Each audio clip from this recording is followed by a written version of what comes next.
시청자 여러분 안녕하십니까? 한 주간의 주요 뉴스를 정리해드리는 KBN 뉴스 브리핑입니다. 북한이 또 동해상으로 미사일을 발사했습니다. 북한은 이번 미사일에 대해 최대 고각 발사 체제로 진행됐다고 밝혔습니다. 북한이 지금까지 쏜 미사일 가운데 가장 멀리 날아갈 수 있다는 의미를 담고 있습니다. 김정은은 이번 미사일 발사로 핵무력 완성을 선언했습니다. 북한의 미사일 발사는 올 들어 16번째로 지난 9월 15일 이후 75일 만입니다. 한편 트럼프 대통령은 국회의사당에서 미사일 발사를 보고받고 즉각 백악관으로 복귀했습니다. 보도에 지한샘 기자입니다. 합동참모본부는 북한이 한국 시간 29일 새벽 3시 17분 평안남도 평성 일대에서 동쪽으로 탄도미사일을 발사했다고 밝혔습니다. 합참은 미사일 관련 세부 사항에 대해서는 한미 당국이 분석 중에 있다고 전했습니다. 북한의 탄도미사일 발사는 지난 9월 15일 중장거리 미사일 화성 12형 발사 이후 75일 만입니다. 북한은 올해 총 16번의 미사일 도발을 감행했습니다. 우리 군은 3시 23분께 북한의 탄도미사일 도발에 대응해 동해상으로 적도발 원점까지의 거리를 고려해 지해공 동시 탄착 개념을 적용한 미사일 합동 정밀 타격 훈련을 실시했다고 밝혔습니다. 미국 국방부도 오늘 오후 북한이 미사일 발사를 탐지했다고 발표했으며 CNN 등 주요 외신들은 미사일 발사 소식을 긴급 보도했습니다. 트럼프 대통령은 국회의사당에서 공화당 지도부와 회의를 하던 중 북한 미사일 발사 소식을 보고받은 것으로 알려졌습니다. 트럼프 대통령은 백악관 기자들에게 북한 문제는 우리가 다뤄야 할 상황이라고 말한 것으로 알려졌습니다. KBN 뉴스 지한샘입니다. 한미 두 정상은 북한 비핵화 등 대응 조치를 재확인했습니다. 북한에 최대 압박을 가하면서도 북한이 비핵화의 길로 복귀하도록 하겠다는 것입니다. 30일 백악관은 보도자료를 통해 트럼프 대통령과 문재인 대통령이 지난 28일 북한의 대륙간 탄도 미사일 발사 이후 두 번째 전화통화를 했다며 양국 정상은 어떠한 일이 있어도 북한을 비핵화의 길로 돌아오도록 만들겠다는 굳건한 약속을 재확인했다고 말했습니다. 두 정상은 북한 정권에 최대의 압박을 가하는 방안을 포함해 북한의 이번 도발에 대응하기 위한 조치를 논의한 것으로 전해졌습니다. 백악관은 또 두 정상이 동맹의 억제와 방어 역량 강화를 위해 굳건한 약속도 거듭 밝혔다고 전했습니다. 또한 트럼프 대통령은 2018년 평창 동계 올림픽에 고위급 대표단을 파견하겠다고 약속했습니다. 독립민주 컨퍼런스가 민주당과 협력하기로 합의했습니다. 드림 액트 통과에 힘이 실릴 전망입니다. 민주당이지만 별도의 조직으로 사실상 공화당과 정치적 동맹 관계를 맺고 있는 독립민주 컨퍼런스가 민주당과 협력하기로 합의했습니다. 현재 주 상원 민주당은 전체 63석 가운데 32석을 차지하며 수적으로는 다수당입니다. 하지만 제프 클라인, 토니 아벨라, 호세 페랄타 상원 의원 등 8명의 IDC 소속 의원이 공화당과 한 배를 타면서 사실상 공화당이 주 상원을 장악하고 있는 상황입니다. 민주당은 이들에게 그동안에도 꾸준히 복귀 요구를 해왔으나 이번에는 최후 통첩 형태의 제안을 보냈습니다. 거부할 경우 내년에 실시되는 예비선거에서 IDC 소속 현역 의원들을 상대로 새로운 후보를 출마시키겠다고 밝혔습니다. IDC 소속 의원들을 선거에서 낙선시키겠다는 의미입니다. 결국 28일 IDC는 협력관계 제안을 받아들이기로 결정했습니다. 민주당은 IDC와 함께 상원을 공동 지도부로 삼아 법안 안건 채택도 협의를 통해 결정할 방침입니다. 중요한 것은 IDC가 민주당과 협력할 경우 드림 액트가 통과될 것으로 예상되고 있습니다. 다만 내년에 공석이 되는 2개 의석을 공화당에 빼앗기지 않도록 해야 한다는 과제를 남겨놓고 있습니다. 지역 경찰도 불법 체류자 체포에 적극적인 것으로 나타났습니다. IC로부터 지원금을 받을 수 있기 때문인데요. IC와 지역경찰의 이민 단속 공조 프로그램이 활기를 띠면서 경범죄만으로 추방되는 불법 체류자들이 늘고 있습니다.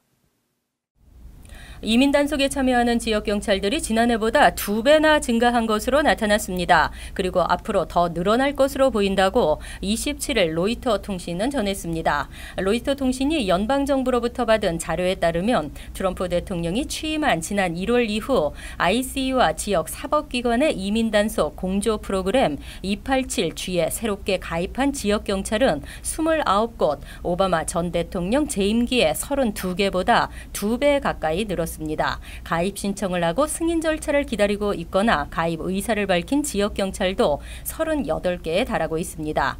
이민 단속에 참여하는 지역 경찰은 100여 개에 달하게 될 것으로 추산됩니다. 이처럼 오바마 재임기 일부 프로그램이 중단되거나 축소 운영됐던 287G 프로그램은 트럼프 행정부가 들어서면서 부활해 최근 활기를 띠고 있습니다. 이 프로그램 시행으로 반이민 정책은 더욱 활기를 띠고 있습니다. 그리고 최근 이 프로그램에 새로 참여하는 지역 경찰들은 지난해 대선에서 트럼프 대통령을 지지했던 지역들로 인구 10만 명 미만의 중소도시 지역 경찰들입니다.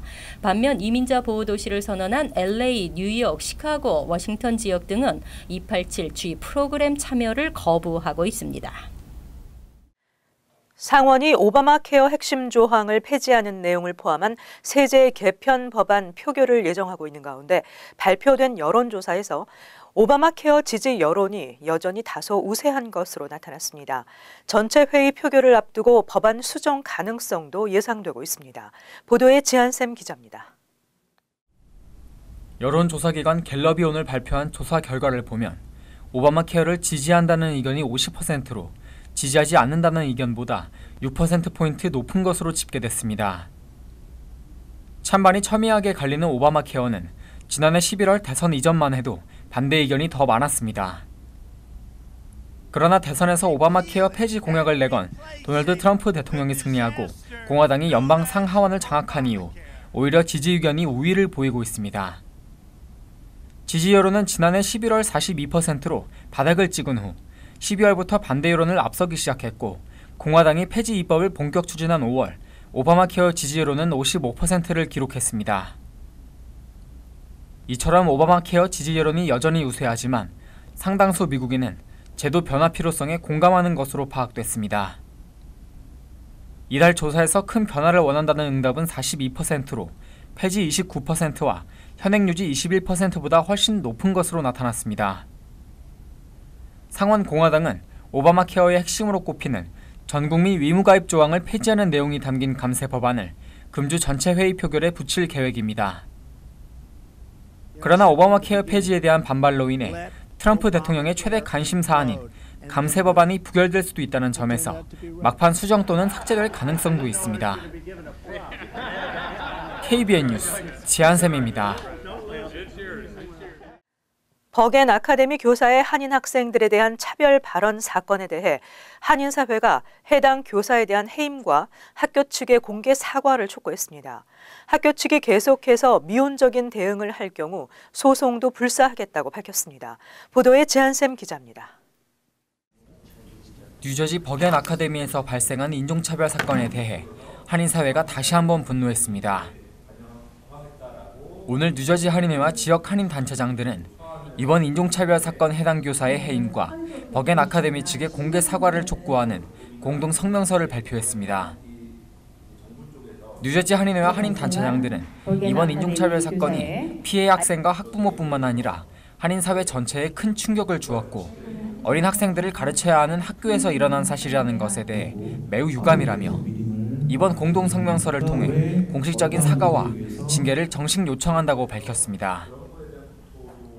해당 교사의 해임과 더불어 그 교사의 인사 기록에 이 문제를 명문화하고 학교 당국의 사건 처리와 그 과정에 대한 징계위원회의 검토, 교육 당국과 책임 교사의 공개 서면 사과. 이 기회에 버겐 아카데미도 바꾸고 이 기회에 우리 버겐 아카데미뿐만 아니고 모든 우리 학부모님들이 우리의 자녀들에게 용감하고 자신의 명예를 지키기 위해서 용감하게 해야 되고 또 이 것에 대해서 정의가 무엇인지를 각 가정에서 가르치는 것이 대단히 필요하다고 생각합니다. 뉴저지 한인회와 한인 단체장들은 한인 사회의 위상을 높이고 이 같은 일이 또다시 발생하지 않기 위해서는 한인 사회의 결집된 모습을 보여야 할 필요가 있다며 한인 동포의 관심과 지원이 필요하다고 말했습니다.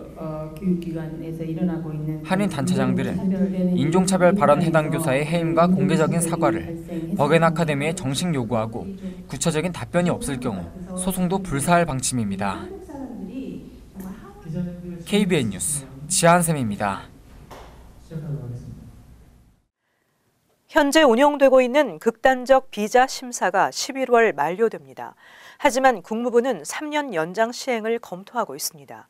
이변이 없는 한 극단적 비자 심사 규정 시행은 계속 이어질 전망입니다.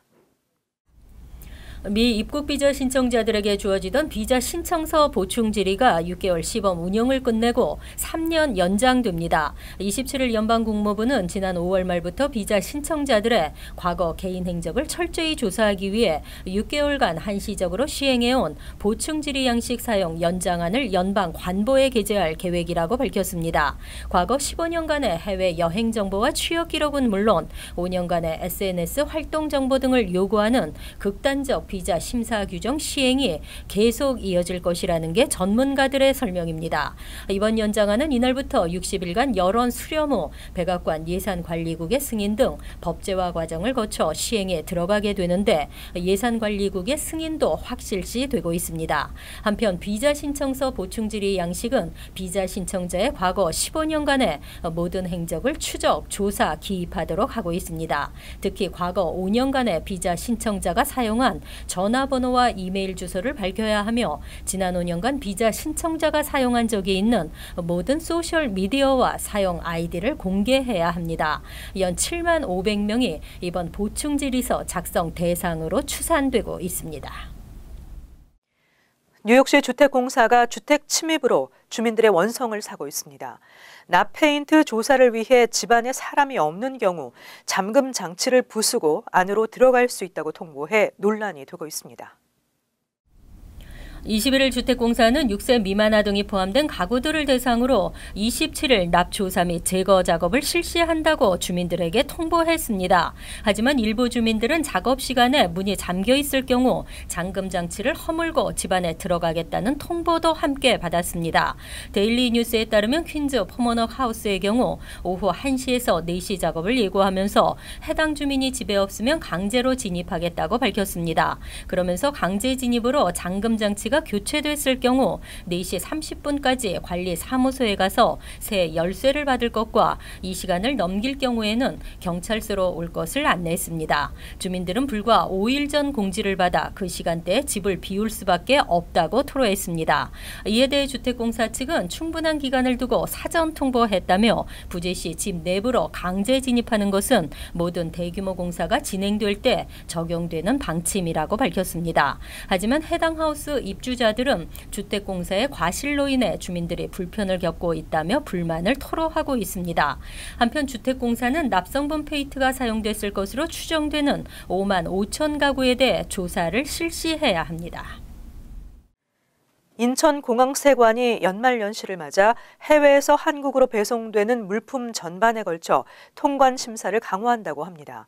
배송 서류 작성 시에는 품명과 수량, 가격 등을 정확하고 구체적으로 적는 것이 좋습니다. 그렇지 않을 경우 리스트 재발송을 요청받거나 벌금을 부과받을 수도 있다고 합니다. 한인들의 각별한 주의가 요구되고 있습니다. 이상으로 KBN 뉴스 브리핑을 마칩니다. 시청해주신 여러분 고맙습니다.